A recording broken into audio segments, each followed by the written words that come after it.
udah saking emosinya waktu itu, Wak, dia ngeluarin kain pembalut yang masih berdarah-darah itu, mohon maaf ya, terus dilemparnya ke muka Salimah. Wah, digituin ya. Lalu tanpa sadar di momen itu terucaplah satu sumpah dari mulutnya Midah. Dia ngomong apa?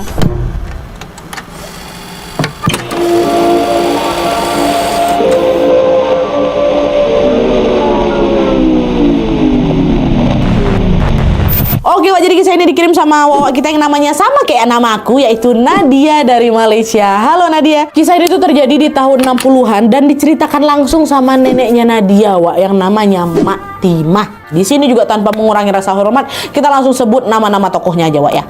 Jadi pada saat itu Timah sama keluarganya ini tinggal di suatu kampung yang bernama Kampung Permai. Ini nama samaran, Wak. Dulu Kampung Permai ini tuh masih rindang kali pohon-pohonnya, karena wilayahnya memang dipenuhi sama pohon-pohon besar. Setiap sore sampai menjelang maghrib, Wak, biasanya akan turun kabut di situ dan hawanya jadi langsung sejuk kali. Tapi lain halnya kalau misalnya langitnya udah gelap, Wak, suasana Kampung Permai yang semulanya teduh ini langsung berubah mencekam, kata nenek. Sejak dulu suasana malam di Kampung Permai ini memang terkenal seram, Wak. Dari dulu memang terkenal macam guyup gitu, macam nggak enak lah gitu suasananya.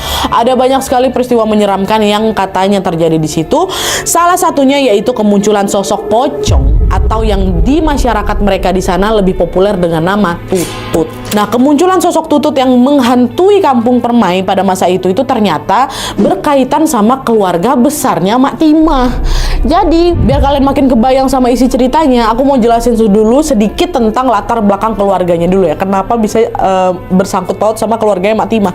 Jadi, Wak, Mak Timah ini tuh punya bapak. Bapaknya namanya Rosmada, dan Rosmada ini punya saudara kembar namanya Rosmadi. Wajah mereka ini mirip kali, Wak, betul-betul kembar identik itulah. Bedanya cuman dari tinggi badan aja. Rosmadi, kembarannya dari bapak nenek ini, sedikit lebih tinggi badannya. Makanya dia katanya sering dipanggil Pak Cik Panjang. Sedangkan Rosmada, bapaknya nenek ini lebih pendek. Makanya sering dipanggil sama sebutan Pak Cik pendek. Sejak kecil kedua pakcik kembar ini selalu bersama-sama, Wak. Tapi untuk urusan cinta, ternyata Rosmadi atau Pakcik Panjang tadi tidak seberuntung kembarannya, tidak seberuntung bapaknya Mak Timah. Dulu Rosmadi itu pernah menikah, Wak, dan sudah dikaruniai 3 orang anak, namanya Salirah, Salimah, dan juga Sulaiman. Cewek, cowok. Berarti mereka bertiga ini sepupunya nenek Wawa ya, atau Mak Timah ya. Nah, dengan lahirnya 3 anak ini, orang-orang tuh mengira kalau keluarga Rosmadi ini udah lengkap dan udah bahagia lah gitu tampaknya kan.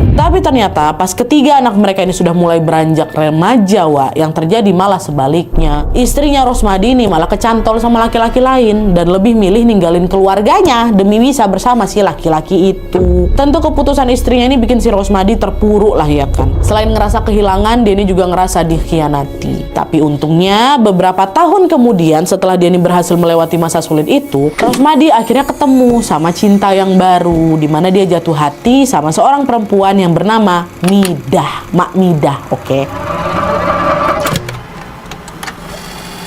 Dari awal perkenalan, Rosmadi sama Midah ini langsung ngerasa cocok satu sama lain, Wak. Akhirnya mereka pun memutuskan untuk menikah nih. Nah, waktu itu ketiga anak Rosmadi dari pernikahan sebelumnya, si siapa, Salirah, Salimah sama Sulaiman ini kan ikut tinggal sama Rosmadi ya kan. Jadi setelah Rosmadi menikah lagi, tinggal bareng lah mereka. Jadi di sini Midah langsung ngerawat 3 anak sekaligus, Wak. Tapi meskipun udah punya 3 anak tiri, Midah ini tetap berharap bisa ngelahirin anak sendiri.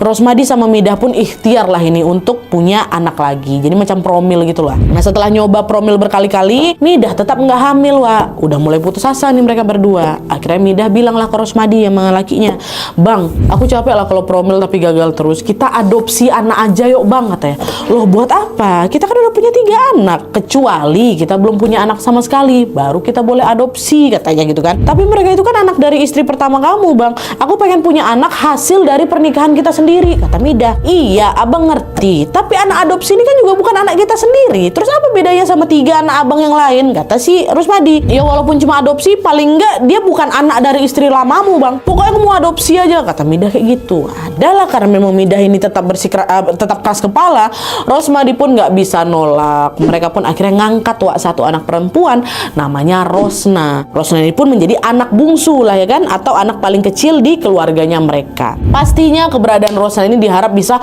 menambah kebahagiaan mereka ya kan Wak. Tapi yang terjadi malah sebaliknya. Sejak ada Rosna Wak, watak asli Midah ini malah makin kelihatan. Jadi pas Rosmadi ini pertama kali ketemu sama Midah ini kelihatannya baik kali, lembut kali, tutur bahasa, sopan santun kayak gitu ya kan. Tapi ternyata cuma topeng Wak. Aslinya dia tuh kasar, pemarah, dan suka pilih kasih. Watak itu tuh makin kelihatan lagi waktu semenjak ada si Rosna nih lah. Dimana Midah ini katanya cuma berbuat baik sama Rosna aja, tapi kalau sama 3 anak tirinya, Salira, Salimah, sama Sulaiman itu, Midah betul-betul jahat katanya Wak. Midah ini sering marah ke mereka tanpa alasan, sering mukul mereka kayak gitu. Bahkan kalau Midah ini kesal sama sesuatu Wak, ya Midah ini akan ngelampiasin emosinya ke mereka bertiga. Dan gak cuma itu aja, untuk urusan makanan katanya Midah ini juga pilih kasih Wak, kata nenek aku. Tiap kali mereka mau makan ayam nih misalnya ya, Rosna ini anak adopsinya pasti akan mendapatkan daging yang besar gitu, daging yang banyak. Sedangkan ketiga anaknya paling cuma dapat kepala sama ceker ayam aja gitu. Entah apa yang bikin Midah ini sampai sejahat itu sama ketiga anak tirinya Wak. Ya mungkin sebagai istri keduanya Rosmadi, Midah nggak suka apapun yang berkaitan sama istri pertama ya kan, mungkin wallahualam. Maka dia jadi kesal kali sama sepupu nenek Wawa ini. Dan tentunya sikap Midah yang pilih kasih itu bikin ketiga anak tirinya ini ngerasa sedih lah ya kan Wak. Tapi ya mereka nggak bisa ngelawan, karena bagaimanapun Midah ini udah jadi ibu mereka. Mereka pun menjalani hari-hari sambil terus-terusan itu jadi sasaran kemarahan Midah, sampai akhirnya sebuah peristiwa tidak terduga terjadi. Nah jadi Wak, pada suatu hari pas cuaca lagi cerah, Midah ini ngajak Rosna, anak angkatnya, untuk mandi di sungai. Gak lupa juga Midah ini ngajak ketiga anak tirinya, tapi bukan buat mandi, melainkan untuk nyuciin baju kotor mereka. Karena pada masa itu orang-orang memang sering mandi sama nyuci baju di sungai Wak. Sesampainya di sungai, Salira, Salimah, sama Sulaiman ini langsung lah itu mencari spot masing-masing untuk nyuci baju. Biasanya mereka ini bakal nyuci di atas batu-batu besar Wak. Dan karena batunya pada kesebar di sepanjang sungai, otomatis mereka ini juga ikut nyebar lah ya kan. Jadi mereka nggak nyuci baju bareng di satu spot gitu, nggak nyebar. Terus pas lagi nyuci-nyuci ini, tiba-tiba terdengar si Midah ini teriak-teriak ngomelin Salimah, anak kedua dari Rosmadi. Entah apa yang terjadi pada saat itu Wak. Mungkin Midah ini ngerasa Salimah nyucinya nggak bersih, atau karena mungkin ada baju yang hanyut atau apalah gitu. Yang jelas di situ Midah ngamuk kali sama Salimah, sengamuk itu. Dan kebetulan waktu itu Midah ini lagi datang bulan Wak, lagi haid. Dan karena dulu tuh belum ada pembalut modern macam sekarang ya, jadi Midah kan cuma pakai alas kain aja tuh sebagai pembalutnya. Midah saking emosinya waktu itu Wak, dia ngeluarin kain pembalut yang masih berdarah-berdarah itu, mohon maaf ya, terus dilemparnya ke muka Salimah. Wah, digituin ya. Lalu tanpa sadar di momen itu terucaplah satu sumpah dari mulutnya Midah. Dia ngomong apa? Ini mohon maaf Wak ya, agak kasar, mohon maaf kali. Dasar kau ya anak nggak tahu diuntung. Nanti kalau aku mati, ku cari kemanapun kau pergi, aku korek-korek lubang pantatku sampai ku mati. Itu katanya, mohon maaf agak kasar, tapi itu yang dia bilang. Itu kata Midah ke Salimah. Nah karena Midah ini memang orangnya dasarnya suka pemarah, sebenarnya Salimah tuh udah sering Wak denger Midah ini ngucapin sumpah serapah, udah sering, udah nggak aneh lah gitu. Tapi baru kali ini Midah itu emosi sampai bawa kematian Wak. Baru kali itu, kalau aku mati, kata dia kayak gitu, baru kali itu. Dan tanpa Midah sadari, ternyata sumpahnya itu berakibat fatal di kemudian hari Wak. Nah, karena sumpahnya itu, kenapa? Masuk lagi. Jadi nih bertahun-tahun setelah insiden tadi tuh insiden sumpah serapah mati itu, 4 anak mereka makin lama makin tumbuh dewasa, makin tumbuh remaja, dan menikah Wak. Salira, Salimah, sama Sulaiman, sama Rosna udah pada nikah semuanya. Mereka udah nggak tinggal lagi di kampung Permaini. Bahkan ada juga yang merantau keluar pulau sama dengan keluarga barunya. Sedangkan Rosmadi sama Midah kan tinggal berdua aja tuh, masih tinggal Wak di kampung itu. Umur yang semakin tua bikin kondisi kesehatan Midah mulai ngedrop. Tapi sayangnya fasilitas kesehatan pada masa itu juga belum semaju sekarang Wak. Ditambah lagi transportasi umum di sana juga masih macam susah gitulah, sehingga mereka tuh nggak bisa bepergian dengan leluasa gitu. Alhasil setiap kali Midah itu sakit, dia udah cuma bisa dirawat di rumah aja. Nah lalu suatu hari Midah ini ngedrop Wak. Tanpa diduga ternyata kondisinya jauh lebih parah dari biasanya. Rosmadi pun langsung lah itu kan pontang-panting, si suaminya ini langsung pontang-panting nyari kendaraan ya kan untuk membawa Midah ini ke rumah sakit. Tapi sebelum bantuan itu datang Wak, Midah udah keburu nggak sadarkan diri. Dan pas Rosmadi ngecek denyut nadinya, Rosmadi pun sadar kalau Midah sudah tidak bernafas. Meninggal dunia Mak Midah ini. Akhirnya pada hari itu juga Midah pun dimakamkan di kampung sebelah. Kenapa? Karena kampung Permai waktu itu belum ada pemakaman sendiri. Jadi dimakamkan di kampung sebelah. Setelah Midah dimakamkan, Rosmadi pulanglah ini ke rumah ya kan, dalam keadaan sedih. Wajar lah, namanya juga baru ditinggal pasangan kan pasti sedih. Tapi selain Rosmadi, which is beberapa warga kampung ya, mereka langsung beraktivitas seperti biasa lah, macam tidak terjadi apa-apa. Warga kampung Permai itu memang nggak terlalu dekat katanya sama Mak Midah, karena ya itu tadi watak Mak Midah ini kan pemarah ya kan. Makanya waktu Mak Midah ini meninggal, mereka yang nggak sedih-sedih kali, biasa aja. Padahal di sini tanpa mereka sadari, berbagai kejadian menyeramkan akan segera menghantui kampung ini. Nah, jadi di malam itu ya, di tengah suasana kampung lagi sunyi, salah satu warga yang bernama Mila mau ke kamar mandi untuk buang air. Dan FYI, rumahnya Mila ini berbentuk rumah panggung ya, dan kamar mandi biasanya memang terpisah di bawah. Sebagaimana kebanyakan rumah pada masa itu, lantai dan juga tembok rumahnya Mila ini dibuat dari macam kayu gitulah, kayu yang disusun-susun jadi satu gitu kan. Nah, dengan begitu Mila ini bisa ngelihat suasana kolong rumahnya dari celah-celah lantai itu, karena kayu-kayu yang disusun juga nggak begitu mepet kali gitulah, jadi macam ada sela-sela masih bisa tengok ke bawah gitu. Nah, pas Mila ini mau jalan turun ke kamar mandi, dia dengar ada suara aneh dari kolong rumahnya itu. Suaranya tuh macam ada gitu loh, macam kepala orang dijeduk-jedukin ke tembok tuh. Tapi karena nggak yakin, Mila ini pun memberanikan diri untuk ngecek ke sumber suara. Di situ Mila nggak langsung turun ke kolong, tapi dia cuma ngintip lewat celah-celah lantai rumah itulah dia. Diintip mana? Apa tuh gitu-gitu. Karena suasananya udah cukup gelap dan celah-celah di lantainya juga nggak terlalu besar, Mila jadi nggak bisa ngelihat area kolong dengan luasa ya kan. Jadi ya udah, Mila ini cuma ngikutin suara duk yang didengar tadi. Dan pas suaranya diikutin, Mila malah heran karena suara itu macam berpindah-pindah tuh loh, macam ada sesuatu yang lagi mondar-mandir di kolong rumahnya. Kadang dia dengar di sini, habis itu dia ada di sana, pindah, dia ikutin lagi, habis itu pindah lagi, kayak gitu. Sampai akhirnya pas suara itu berhenti di bawah celah lantai yang agak lebar, barulah di situ Mila ini ngelihat kalau ternyata di bawah sana ada sosok tutut. Ada pocong, ada pocong. Dari gesturnya pocong itu tuh macam lagi nyari sesuatu tuh loh, Dan karena nggak ketemu, dia itulah makanya terus ngelompat ke sisi kolong lain, ngelompat lagi gitu, lagi macam cari sesuatu. Dan itu adalah kali pertama Mila ini ngelihat pocong pakai mata kepala dia sendiri, Dan saking shocknya, Mila cuma bisa diam aja. Sambil dia perhatiin ke arah mana si pocong itu ngelompat-lompat ya kan. Nah, seolah sadar ada yang lagi diam-diam memperhatikan dia, si pocong itu berhenti dan dia langsung dongak ke atas dongak ke atas. Dan selama beberapa detik mereka saling tatap, dan yang paling bikin si Mila ini shock, pocong itu ternyata adalah mendiang tetangganya sendiri, Mak Midah. Mak Midah ngeliat penampakan pocong Midah tuh ya, Mila langsung teriak, langsung masuk dalam kamarnya. Dia nggak jadi buang air ya kan. Dan sepanjang malam itu Mila udah nggak berani keluar kamar, Dia terus berdoa semoga pocong Mak Midah ini nggak naik ke rumahnya. Dia nengok pocong Mak Midah, ya. Besok paginya setelah langit udah mulai agak terang, barulah Mila ini keluar rumah. Dia cerita ke tetangga sekitar kan, dia bilang, tadi malam kalian dengar nggak ada suara berisik dari kolong rumah aku? Nggak ada, aku tidur baik-baik aja. Tadi malam ngapain memang? Tadi malam waktu aku mau buang air, aku dengar kan ada suara duk dari kolong rumah aku kan. Waktu aku cek ternyata suara itu dari pocong, dari tutut. Dan yang paling seramnya apa? Itu tutut Mak Midah, pocongnya Mak Midah, dia bangkit jadi pocong, Syok lah orang-orang yang denger kan. Serius kau? Jangan ngomong sembarangan, nanti jadi fitnah loh. Kasihan Pak Cik Rosmadi itu kalau sampai dengar, kata mereka gitu. Aku nggak bohong, aku ngeliat pakai mataku sendiri. Makanya kalian hati-hati ya, siapa tahu nanti gantian rumah kalian yang didatangin sama dia. Nah, awalnya warga kampung di sana nggak percaya sama ceritanya si Mila tentang Mak Midah yang gentayangan jadi tutut, yang jadi pocong, ini enggak. Tapi nggak butuh waktu lama, cerita itu akhirnya terbukti benar. Seiring berjalannya waktu, makin banyak warga kampung Permai yang mengaku kalau mereka juga ditampain sama tutut Midah, sama pocong Midah.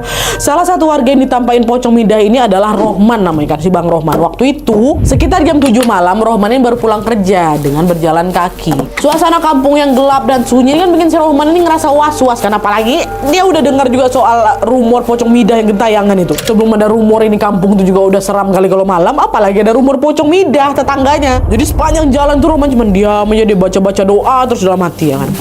Nah, lalu setelah jalan beberapa jauh, tiba-tiba Rohman ini ngerasa macam ada yang ngikutin dia dari belakang. aduh kok macam ada orang ya. Dia nggak nengok ke belakang, dia langsung mempercepat langkahnya nih Wak. Dia nggak mau nengok ke belakang tuh, jalan cepat. Saat. Roman tuh cuma pengen cepat-cepat sampai rumah aja waktu itu kan. Nah lalu tiba-tiba waktu dia lagi jalan cepat ini, kedengeran ada suara kucing ngeong Wak di belakang dia. Roman ngebatin, alhamdulillah, aku cuma diikutin sama kucing ternyata, kata si Roman. Di sini Roman belum berani nengok ke belakang kok ya. Dia cuman nebak dari suaranya kan, suara ngeong, suara kucing. Terus Roman lanjut jalan lagi, jalan cepat nih. Dan suara kucing itu masih terdengar juga waktu ngikutin dia. Tapi kali ini suaranya nggak cuma ngeong aja, diiringi sama suara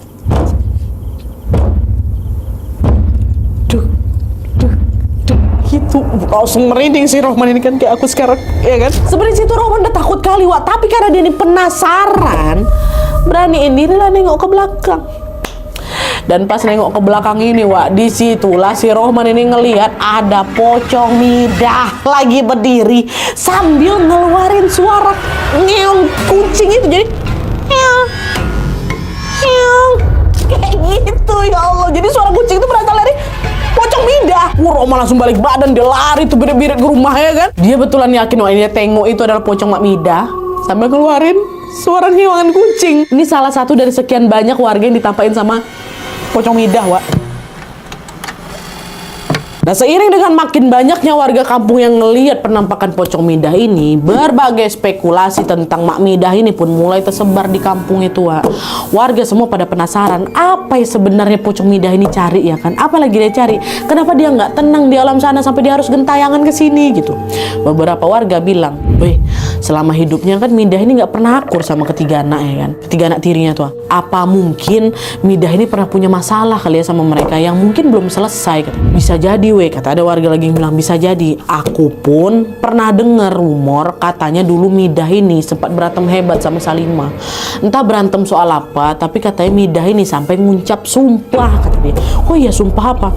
Itulah kalau Midah mati, dia mau nyari Salimah terus dikorek lubang pantat di Salimah sampai mati. Itu astagfirullahaladzim, itu katanya. Aku dengar kayak gitu. Iya sama, ada juga yang nyaut Wah. Aku juga pernah dengar soal itu. Nah, bisa jadi juga sekarang Mak Midah ini gentayangan gara-gara dia lagi nyariin Salimah. Tapi sekarang kan Salimah udah pindah keluar pulau, dia kan ikut suaminya kan. Pasti si Mak Midah nggak bisa nyebrang ke sana. Makanya dia terus-terusan gentayangan kampung kita. Jadi kepercayaan mereka tuh hantu tuh nggak bisa nyebrang pulau Wak. Nah obrolan tentang Mak Midah yang gentayangan karena nyariin Salimah ini Wak terus-terusan jadi bahan omongan di kalangan warga kampung di sana. Dan lama-kelamaan omongan itu juga sampai ke pihak keluarga, termasuk ke Pak Rosmada, bapaknya nenek ini atau kembarannya Rosmadi. Nah pas dengar omongan itu Rosmada resah kali lah ya kan di sana. Sebagai orang yang punya hubungan dekat kali sama keluarganya Rosmadi, Rosmada ini tahu betul kalau omongan para tetangga itu memang betul, memang benar. Midah ini memang pernah bersumpah bakal nyari Salimah setelah dia mati ya kan. Tapi Rosmada ini nggak mau kalau masalah ini terus-terusan jadi bahan omongan kampung. Soalnya kalau udah kayak gini kan dari satu topik aja bisa nyebar ke topik-topik yang lain ya kan. Rosmada nggak mau itu terjadi Wak. Siapa sih juga yang mau keluarga jadi bahan omongan warga kampung ya kan, jadi bahan gunjingan kayak gitu. Pasti nggak nyaman kali rasanya. Tapi di sini Rosmada juga sadar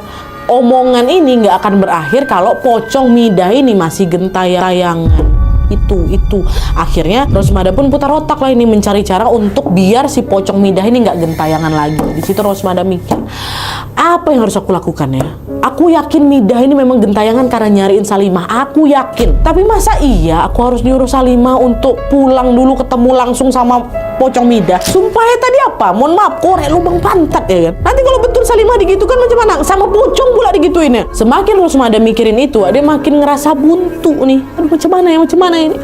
Sampai akhirnya beberapa waktu kemudian Rosmada ini dapat ide yang sepertinya bisa dicoba.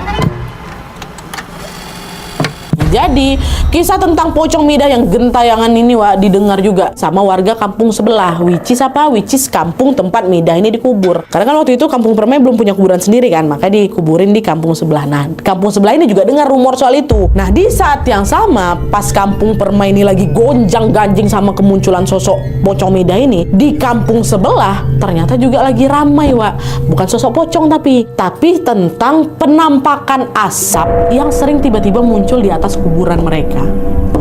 Rumor tentang asap ini pertama kali tersebar waktu salah satu warga mereka lagi ngelewatin area kuburan itu di waktu maghrib. Katanya di momen itu dia ngelihat ada asap yang mengepul keluar dari salah satu pusara kuburan. Awalnya ya udah cuma asap tipis-tipis saja, tapi lama-kelamaan makin banyak, makin banyak dan makin pekat. Nah, si warga yang ngelihat asap itu langsung ketakutan, dia langsung lari terbirit-birit ya kan.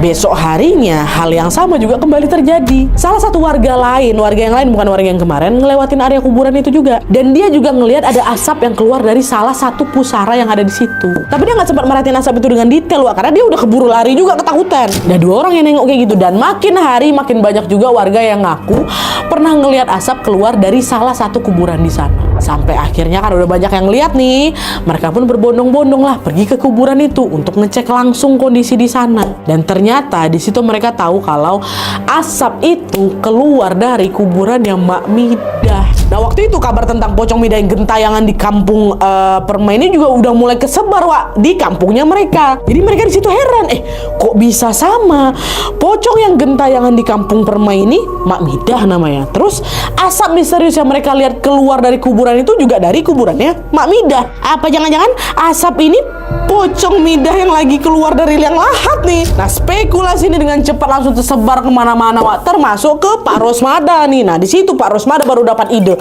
supaya si Tutut atau pocong ini udah nggak gentayangan lagi, udah nggak usah bawa si Salima ke sini, tapi dia harus kita tangkap cepat-cepat. Tapi tangkap pocong kan pasti nggak gampang kan, Wak? Cuma di situ Rosmada mikir, memungkinkan nggak ya kalau misalnya dia ini ditangkap waktu masih dalam wujud asap? Tapi aku nggak tahu gimana caranya nih. Aku coba tanya aja lah, minta tolong ke Bomo, ke dukun gitu.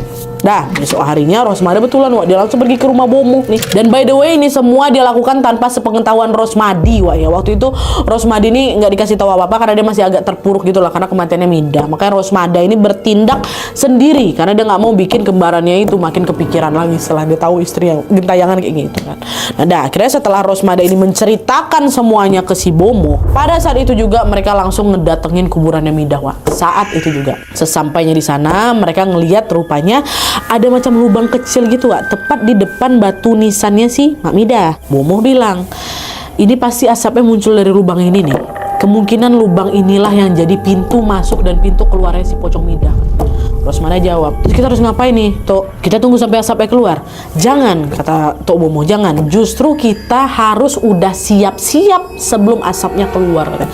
Maksudnya siap-siap gimana nih, Tok? Akhirnya tanpa ngomong apa-apa, si Bomo ini langsung ngeluarin macam botol kaca gitu, Wak, yang lumayan tebal lah gitu dari dalam tasnya kan dikeluarinnya. Nah, si Bomo itu menggenggam erat itu botol sambil terpejam dan komat kamit baca mantra gitu. Lalu beberapa menit kemudian dia ngebuka matanya dan dia bilang, kita tangkap Tutut Midah ini pakai botol ini. Si Bomo ini pun langsung menaruh si botol itu di atas lubang tadi dengan posisi dibalik gitu aja, jadi mulut botolnya di bawah. Dengan begitu, waktu asapnya ini keluar, dia bakal bisa langsung masuk ke dalam botol itu ya kan. Nah, setelah naruh botol itu pas dekat lubang tuh ditancapin, Rosmada sama si Bomo ini pun menepi ke pinggiran kuburan untuk mantau dari jauh.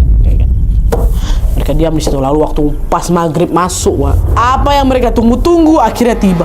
Dari jauh mereka ngelihat botol tadi perlahan-lahan berubah macam keruh gitu loh. Dan botolnya macam mulai udah terisi asap tuh loh.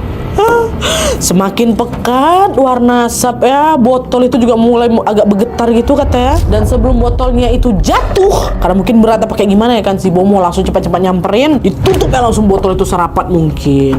Bomo langsung bilang, udah ketangkap, udah tutup ya. Sekarang kita tinggal buang aja di botol. Mau dibuang kemana tuh? Udahlah kemana aja asal di wilayah perairan yang jauh dari sini katanya. Harus di wilayah perairan toh? Iya harus. Sebenarnya botol ini udah kesegel rapat sih, tapi kalau sewaktu-waktu dia kebuka dan pocong Midah ini keluar, setidaknya dia nggak bisa nyebrang kampung ini lagi. Hantu macam si Tutut ini nggak bisa nyebrangin air, kata Tok Bomo. Oh ya udah Tok, kalau gitu ayo kita cari sungai yang jauh gitu. Udahlah, akhirnya singkatnya botol ini pun dibuang lah itu, Wak, ke sungai yang memang jauh dari kampung Permai.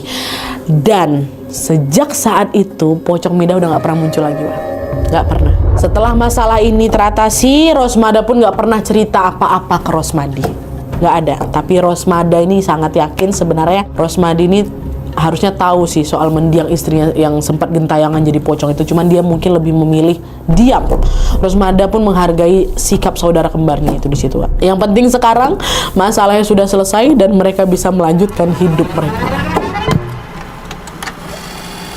Oke Wak, jadi itu tadi pengalaman horor tentang sosok tutut atau pocong yang sempat gentayangan di kampungnya nenek Wawa di tahun sekitar tahun 60-an tadi. Ceritanya cukup kompleks Wak ya. Dimulai dari latar belakang keluarga yang sangat rumit, konflik rumah tangga, sikap tidak adil dari orang tua ke anak, sampai sumpah serapah yang menjadi sumber masalah. Sepanjang hidupnya Wak Midah ini sering sekali mengelontarkan kata-kata kasar katanya kan. Dan pada akhirnya kata-kata itulah yang jadi penjara untuk dirinya sendiri setelah dia meninggal dunia. Kisah ini tuh nunjukin betapa bahayanya emosi yang tidak terkendali Wak. Padahal ucapan yang terlontar dalam keadaan marah itu Wak ya, bisa jadi beban berat itu yang bukan cuma untuk orang lain aja loh, tapi juga untuk diri sendiri. Midah inilah contoh ya. Kebencian yang dia pelihara terhadap anak-anak tirinya ternyata ikut terbawa sampai ke alam lain. Semoga kita selalu dilindungi dari penyakit hati Wak ya, dari marah yang berlebihan, iri, dengki, rasa benci, dan juga dari kebiasaan mengucap hal-hal buruk.